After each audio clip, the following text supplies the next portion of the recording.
அப்பத்தை கேட்கிற தன் மகனுக்கு கல்லை கொடுப்பானா? இப்ப பசிக்குதுன்னு அம்மா அப்பாட்ட போய் சாப்பாடு கேக்குறீங்க, கல்லை கொடுப்பாங்களா? சாப்பிடுங்கன்னு சொல்லிட்டு கொடுக்க மாட்டாங்க. மீன் கேட்டா பாம்பு கொடுப்பாங்களா? கொடுக்க மாட்டாங்க.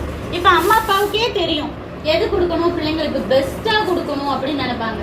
நல்லா என்னெல்லாம் இருக்கணும், நல்லா சுத்தமா செய்யணும், வீட்டுல நல்லா பிடிச்சதா இருக்கணும், என் பிள்ளைக்கு இது பிடிக்கும் அது பிடிக்கும், அப்புறம் நல்ல சத்துள்ள பொருளா இருக்கணும். அப்படி அம்மா அப்பா பார்த்து பார்த்து தானே உங்களுக்கு தர்றாங்க. இப்ப மனுஷங்க நம்மளே நம்ம பிள்ளைங்களுக்கு அப்படி செய்யறோம்னா அப்ப தேவன் நம்மளுக்கு எப்படி செய்வாரு?